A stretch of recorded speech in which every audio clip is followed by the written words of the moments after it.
হঠাৎ করে এডিসি আমাকে বলতেছে, হুজুর আল্লামা সাঈদীকে ফাঁসি দিলে দেশের কি অবস্থা হবে। এটা মানে ফাঁসি দেওয়ার তাদের পরিকল্পনা ছিল।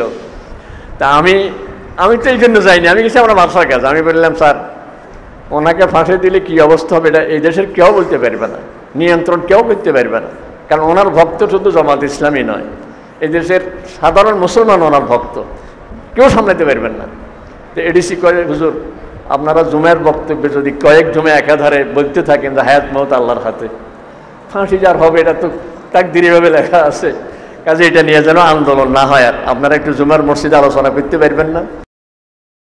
আল্লামা সাঈদী রাহিমাহুল্লাহ ওনার এত সম্মান, এটা অল্প আগে যে হুজুরে বলছেন যে নাজিমুদ্দিন সাহেব বলছিলেন যে কোরআনের কারণে ওনার অবস্থা ছিল, কোরআনের প্রতি লাইনে লাইনে আয়াতে আয়াতে ওনার নোট ছিল, আয়াতে আয়াতে নোট করতেন।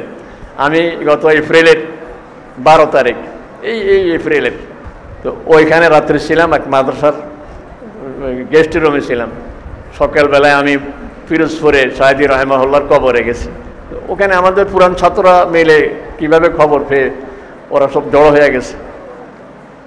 গিয়ে দেখলাম মাশাআল্লাহ দৈনিক আমার মনে হয় 1000 মানুষ কবর জিয়ারত করতেছে। ওনার সারা দেশ থেকে মানুষ আলেম ওলামারা আসতেছে ওনার কবর জিয়ারতের জন্য। ওখানে দাঁড়ায় চোখের ফানিয়া ধরে রাখতে পারেনি। আল্লাহ তাআলা ওনার ইজ্জত কত বাড়াইয়া দিছে।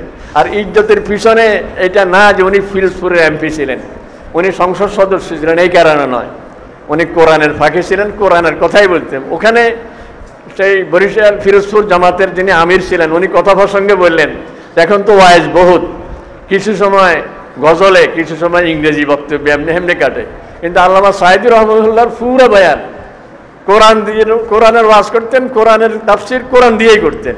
পুরা মজলিস একই বিষয়বস্তুর উপর আলোচনা করতেন, যার কারণে সারা বাংলাদেশের শুধু ওনার সমর্থক, ওনার ভক্ত শুধু জামাত ইসলামীর মানুষ না বা আলেম ওলামা নয়, ওনার ভক্ত সব মানুষ, সাধারণ মানুষ ওনার ভক্ত, যার কারণে সরকার ওনাকে ফাঁসি দিতে সাহস করেনি। আমি লক্ষ্মীপুর ডিসি অফিসে একটা কাজে, আমি জানতাম না ভিতরে কি মিটিং চলছে। আমি যাওয়ার পরে সিএডিসির বলতেছে ভিতরে একটা গোপন মিটিং চলতেছে, আপনি বাইরে ওয়েট করেন। কিছুক্ষণ পরে ডিসি সাহেব তো সিসি ক্যামেরা দেখছে বাইরে কে বসে আছে, আমাকে ভিতরে নিয়ে গেছে। গিয়ে দেখি যে র্যাব, বিজেপি, সে তারপরে আর্মির লক্ষ্মীপুরের দায়িত্বে যে ছিল সে, এসপি, ডিসি সব। হঠাৎ করে ডিসি আমাকে বলতেছে, হুজুর আল্লামা সাঈদীকে ফাঁসি দিলে দেশের কি অবস্থা হবে। এটা মানে ফাঁসি দেওয়ার তাদের পরিকল্পনা ছিল। তা আমি তো এই জন্য যাইনি, আমি গেছি আমার বাসার কাছে। আমি বললাম, স্যার ওনাকে ফাঁসি দিলে কি অবস্থা হবে এটা এই দেশের কেউ বলতে পারবে না, নিয়ন্ত্রণ কেউ করতে পারবে না। কারণ ওনার ভক্ত শুধু জামাত ইসলামী নয়, এই দেশের সাধারণ মুসলমান ওনার ভক্ত, কেউ সামলাতে পারবেন না। তো এডিসি করে, হুজুর আপনারা জুমের বক্তব্যে যদি কয়েক জমে একাধারে বলতে থাকেন যে হায়াত মওত আল্লাহর হাতে, ফাঁসি যার হবে এটা তো তাকদীরিভাবে লেখা আছে, কাজে এটা নিয়ে যেন আন্দোলন না হয়। আর আপনারা একটু জুমার মসজিদে আলোচনা করতে পারবেন না।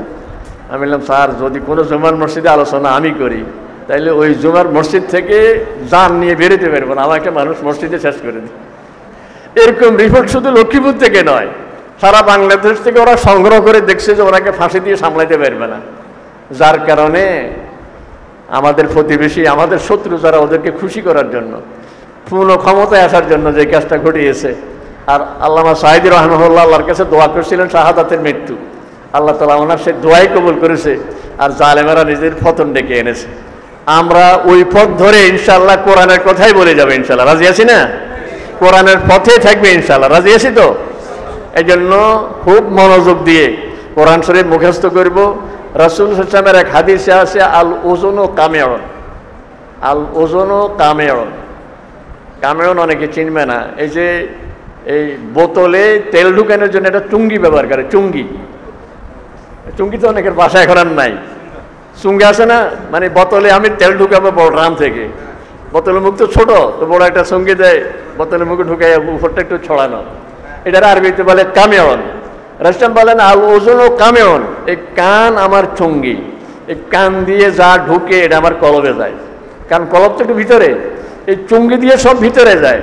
এখন সুযোগ পেলে আমি মোবাইল নিয়ে কিছু এটা সেটা শুনি, এই করি সেই করি, এগুলি সব কিন্তু আমার কলবে যায়, যার কারণে আমার কোরআন শরীফ ওখানে সেফ হইতে, মুখস্থ হইতে দেরি হয়ে যাচ্ছে। এই জন্য আমি হেফজুকারীর সময়ে আজে বাজে এ সমস্ত বাড়াইতে গেলে টেলিভিশন দেখা বা মোবাইল, আম্মুর মোবাইল ধরা, আব্বুর মোবাইল ধরা, ভাইয়ার মোবাইল ধরা, আপুর মোবাইল ধরা, একটুখানি কিছু শুনি, কিছু গান শুনি, কিছু নাটক দেখি, এগুলি করতে গেলে কিন্তু আমার হেফজ দেরি হয়ে যাবে। এই জন্য আমি এগুলি দেখবো না, আমার এই সময়ই নেই। আমি সুযোগ পেলেই কোরআন শরীফ নিয়ে বসে যাব। আমি যেটা মুখস্থ করছি সেটা বসে বসে নিরিবিলি এক জায়গায় আমি ওইটা শুনবো, তাইলে আমার অল্প সময়ে মুখস্থ হয়ে যাবে। আর হাফেজ যারা হেফজখানার ছাত্র যারা, ওদের কাছে আমার একটা মানে অনুরোধ বা একটা কথা, সেটা হলো আমরা যে সুন্নত মুআক্কাদা পড়ি কয় রাকাত? 12 রাকাত। ফজরের আগে 2 রাকাত পড়ি না? জোহরের আগে 4, পরে 2, 6, মাগরিবে 2, এশার নামাজে 2, তাহলে কত হইল?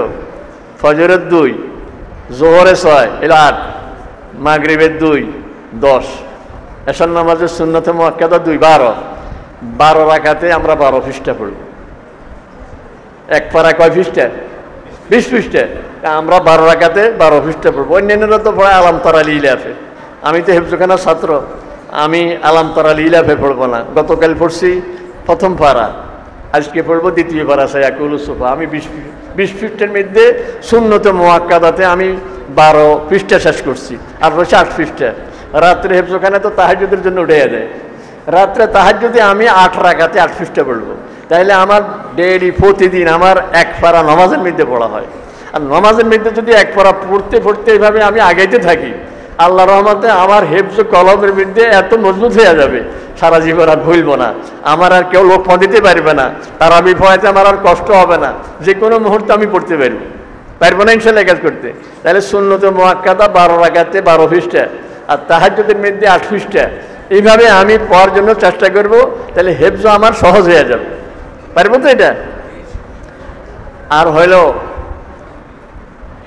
কোরআন শরীফ মুখস্থ করা, এটা আল্লাহ তাআলার বড় নেয়ামত। ইমাম শাফি রহমতুল্লাহ আলাইহি ওনার এক ওস্তাদের কাছে গিয়ে বলছিল, শায়েখের নাম ছিল ওয়াকি ইবনে জাররাহ, ইমাম শাফি রহমতুল্লাহ ওস্তাদ, সাকাউতু ইলা ওয়াকিইন বিসুই হিফজি। আমি আমার ওস্তাদের কাছে গিয়ে বললাম, ওস্তাদ মনে থাকে না। ফাউসানি ইলা তারকিল মাআসি। তো ওস্তাদ বলে দিলেন যে গুনাহ করো না, কোনো গুনাহ করো, আল্লাহ নারাজ হয় এমন কাজ করো না। ফাইন্নাল ইলমা মিন ফাদলিল ইলাহি, কারণ ইলম এটা আল্লাহ তাআলার বড় দান। ও ফাদলুল্লাহ লা ইউতা লিল আসি, আর আল্লাহর দান এটা আল্লাহ তাআলা গুনাহগারকে দেয় না। শাফি রহমাতুল্লাহ আলাইহি উস্তাদ ওয়াকির এই কথা অনুযায়ী গুনাহ ছেড়ে দিয়েছেন। ওনার মেধার অবস্থা শোনো, আমরা যখন ফটো স্টেট করতে যাই, যদি 2 পৃষ্ঠা হয় তো 1 পৃষ্ঠারে ভাঁজ করে নেয়, কারণ না হলে তো দোনো পৃষ্ঠা একসাথে ফটো স্টেট হয়ে যাবে। আর যদি ভাঁজ করা না যায় তো এই পৃষ্ঠার উপরে একটা কাগজ দিয়ে ছাপা দেয়, যাতে এই পৃষ্ঠা ফটোকপি না হয়। ইমাম শাফি রহমতুল্লাহর মেধা এমন ছিল, উনি কিতাব যখন খুলতেন 1 পৃষ্ঠা পড়তে আর 1 পৃষ্ঠাকে চাপা দিয়ে রাখতে হইতো, কারণ ছাপা দিয়ে যদি না রাখে এই পৃষ্ঠা পড়তে গেলে ওই পৃষ্ঠা সহ মুখস্থ হয়ে যেত। তাহলে মেধা কত বাড়ছে! শুধু চিকিৎসা ছিল কি গুনাহ করব না। এই জন্য আমরা হেফজখানার ছাত্রদের পিছনে অনেক সময় অনেকে বলে যে এদের পিছনে শয়তান বেশি লাগে। এই জন্য ওস্তাদদেরকে ফাঁকি দিয়া নামাজও দাঁড়াইছে, নামাজ বাদ দিয়া গুতাগুতি করে। ওই অনেক মানুষ সিসি ক্যামেরায় ওস্তাদরা ওখান থেকে দেখে নামাজও দাঁড়ায়াও দুষ্টামি করে। না, আমি কোনো দুষ্টামি করব না, কারণ এটা আল্লাহর রহমত আমার থেকে উঠে যাবে যদি আমি এভাবে দুষ্টামি করি। এই জন্য কোনো রকমের দুষ্টামি করব না। আর যখন একটা বিশেষ খেয়াল রাখবো, যখন হেফজখানার ছাত্র 19-20 পড়া যায়, তখন একটা মহা দেয়, আর পড়বো না।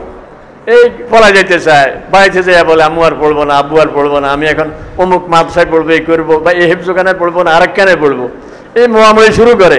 কারণ শয়তান যখন দেখে সর্বনা, সেই ছেলেটা তো হাফেজ হয়ে যাচ্ছে, 19 পড়া হয়ে গেছে, আর অল্প রয়েছে, অল্প কদিন হাফেজ হয়ে যাবে, তখন খুব মোয়ামলি দেয়। এই জন্য আমরা খুব কোনো কথাই শুনবো না শয়তানের, আমরা ইনশাআল্লাহ হেফজ করিয়েই ছাড়বো। হুজুরে দেখছি বলতেছিল তাকরিমের কথা নেই, 3 বছরে বাড়াই যায় না, কয় বছর বাড়াই যায় না, দেখছেন যে পর্যায়ে পৌঁছে বিশেষ এক আকর্ষণ, এই কারণে যেহেতু সে আকর্ষণীয় কোনো এক কাজ করছে, চমক লাগানো কাজ করছে, আল্লাহ তাআলা চমক লাগানো পুরস্কার দিছে। আমিও চমক লাগানো কাজ করব, দেখা যাবে যে আল্লাহ তাআলা আমাকে চমক লাগানো পুরস্কার দিবে, কারণ যেরকম কর্ম ওরকম ফল। আমি চমক লাগাবো, ওস্তাদরা যেন বুঝে যে আমার এই ছেলে ছাত্র মাশাআল্লাহ, আম্মু আসলেও যেতে চায় না, সে কোনো দুষ্টামি তার মধ্যে নাই, পড়ালেখা ছাড়া তার কোনো কাজ নেই, হাঁটতো সে ঠোঁট নড়ে, কোথাও বসে থাকলেও তার ঠোঁট নড়ে, সে আসে শুধু হেফজ নিয়েই। তাই আল্লাহ তালা আমার হেফজ সহজ করে দিবে। আল্লাহ তালা এই তাহাজিবুল উম্মাহ এই হেফজুল কোরআন এই শাখাকে আল্লাহ তালা কবুল করুক। এখানে যারা পড়তেছে, আমরা তো চলে যাব কবরে আর কিছুদিনের মধ্যে, হয়তো আর কয় বছর আছিস, বয়স তো আমার এখন 71 বছর। আমার বাপ দাদা যারা আছে এদের হায়াত আছে একটু বেশি হয়ে গেছে আমার। এই জন্য আমরা চাই যে এই সমস্ত অনুষ্ঠানে এই জন্য আসি যে এখান থেকে কিছুর জন্য আমাদের কবরে যায়, এরা এখানে পড়বে, মা বাবা বড় আশা নিয়ে আসে যে আমার ছেলে কোরআন পড়বে আর আমার আমল নামার মধ্যে সওয়াব জমা হইতে থাকবে। আর দুনিয়ার অন্যান্য পড়া, এই ছেলেটা এই যে আইসিটি পড়ে, যে ছেলেটা ইকোনমিক্স পড়ে, যে ছেলেটা মেডিকেলে পড়ে, পড়ার সময় কিছু পায়নি না, মা বাবা দেওয়া লাগে, পায়নি কিছু, মাসে মাসে কি বেতন আসেনি ওর, না আরও উল্টা হেরে মা বাবা খরচ দেওয়া লাগে না।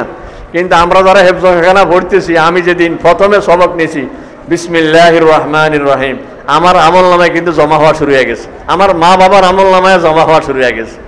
এই জন্য আমি খুব মনোযোগ দিয়ে ইনশাল্লাহ পড়বো, নিজের আমল সুন্দর করব এবং গুনাহ থেকে বাঁচবো, কোনো রকমের গুনাহ করবো না।